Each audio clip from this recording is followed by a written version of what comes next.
Чеченская республика дала миру много талантливых людей, ученых, писателей, поэтов, художников, архитекторов и многих других. Так уж вышло, что большинство из известных чеченцев покидали свою родину, возвращаясь в нее лишь под закат жизни. Но не таков был чеченский писатель, прозаик Ибрагим Бек Саракаев, живший и творивший в начале XIX века. В начале второго десятилетия XX века его имя пользовалось большой популярностью в литературных и журналистских кругах Северного Кавказа, а его публикации вызывали повышенный интерес у читающей публики. Жизнь Ибрагим Бека была бурной, наполненной удивительными и порой трагическими событиями. Писатель рано ушел из жизни, но оставил в истории Чеченской Республики неизгладимый след. Он является не только одним из первых профессиональных чеченских журналистов и публицистов, но и ярким мастером прозы, знатоком истории, быта, традиций и фольклора чеченского народа. У него была удивительная и чем-то даже легендарная творческая жизненная судьба. Родился Ибрагим Бек Саракаев 21 сентября 1883 года в крепости Ведено в семье служащего. В самом начале 20 века юноша окончил реальное училище в городе Владикавказе. В 1902 году уехал в город Тифлис, где и начал свою литературную и журналистскую деятельность в широко известном и популярном по тем временам журнале «Кавказ». Уже в первые годы сотрудничества с журналистом Ибрагим Бек опубликовал в нем ряд рассказов и художественных очерков. В 1907 году Ибрагим Бек Саракаев возвратился во Владикавказ, где и начал работать в газете «Терек». Так случилось, что вскоре в этой газете начал работать и революционер-большевик Сергей Киров, с которым молодой писатель сдружился. Впоследствии, наверное, именно этот факт его биографии сыграет в его судьбе большую и значительную роль и спасет от сталинских застенок. Примерно в эти же годы Ибрагим Беком были опубликованы рассказы и крупные историко-философские исследования, как «Мюридизм», «Судьи казнь Шамиля» и ряд других замечательных произведений. Их автор публиковал под собственной фамилией. В те же годы во Владикавказе были напечатаны и две его крупные художественно-документальные работы.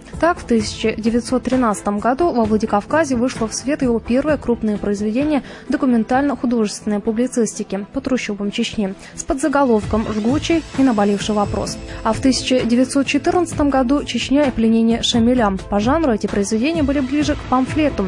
В них автор знакомил читателя с архивными находками, подробно анализировал ошибочную практику применения ряда статей Горного устава к чеченским землям. Это были первые в истории Чеченской Республики книги о жизни и судьбе чеченского общества, правдиво написанные самим чеченцам. И, пожалуй, до сих пор нет трудов более правдиво и ярко описывающих жизнь чеченского народа на тот отрезок истории чеченского общества.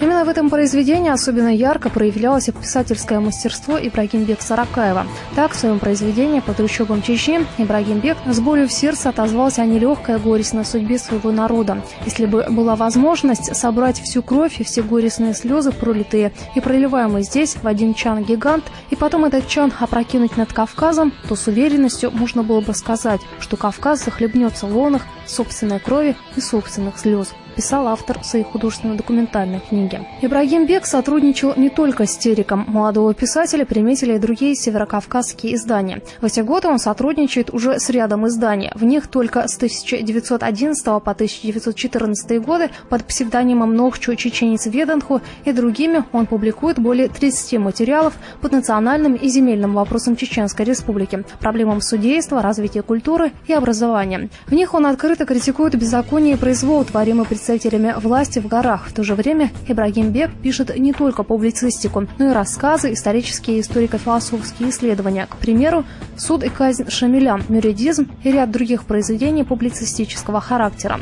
После начала Первой мировой войны Ибрагим Бек записался вольно определяющимся в татарский конный полк Кавказской туземной конной дивизии. Эта дивизия впоследствии стала известной и знаменитой как «Дикая дивизия» и прославилась на фронтах Первой мировой удалью и отвагой своих кавалеристов.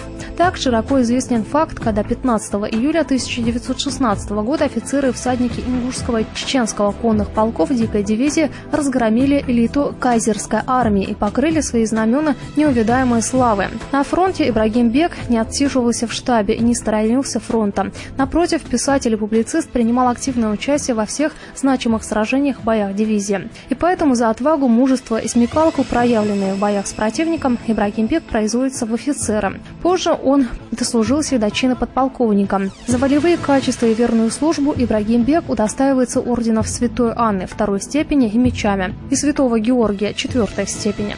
Однако война напрочь перечеркнула все литературные планы писателя. Писать на фронте он мог лишь урывками, и поэтому этот период он писал в основном короткие рассказы и очерки. За публицистику автор даже не брался. Качество этих произведений Ибрагим Бека не устраивало. Поэтому большинство из них так и не были изданы. Февральскую революцию 1917 года Ибрагим Бек Саракаев встретил уже в Грозном. В ноябре 1917 года на территории Чеченской Республики, Дагестана и Гурских округов Терской области Центральным комитетом Союза объединенных горцев Северного Кавказа и Дагестана была провозглашена Горская республика и Горское правительство. Председателем правительства стал известный чеченский землевладелец и нефтепромышленник Абдул-Меджид Чермоев. В этот период Ибрагим Бек поступает на службу в правительство Чермоева, где исполняет обязанности чиновника по особым поручениям. Горское правительство некоторое время действовало в качестве высшего органа власти народов Северного Кавказа. Однако правительство просуществовало практически недолго. В результате начала гражданской войны на Северном Кавказе и последовавшего провозглашения Терской Советской Республики оно фактически потеряло власть и распалось. Это было время бурных перемен и водоворота событий, и, естественно, писатель не мог оставаться в стороне от происходящих перемен. В ходе гражданской войны он служит уже в знаменитой Красной армии, где занимает должность заместителя главнокомандующего по снабжению. Интересно, что в армию Ибрагим Бек попал по рекомендации своего давнего товарища, все того же Сергея Кирова, с которым он некоторое время работал в газете «Терек». После установления Чеченской Республики советская власть Ибрагим Бек некоторое время служил заместителем начальника милиции Чеченской автономной области. Эта деятельность также не способствовала занятиям литературы, поэтому в свои 20 последних лет жизни писателем было опубликовано лишь незначительное число произведений, очерков и рассказов. Тем не менее, за свою литературную деятельность и офицерское прошлое писатель был долгое время преследуем и гоним органами сталинского НКВД. Однако, как ни странно, умер он все-таки своей смертью, а не в застенках сталинского режима, что по тем временам в таких случаях уже само по себе было событием невероятным. Произошло это в 1934 году. Первый профессиональный журналист и публицист из числа чеченцев Ибрагим Бек Саракаев закончил свой жизненный путь все там же, где и начал, в горном селе Везено, где он и похоронен.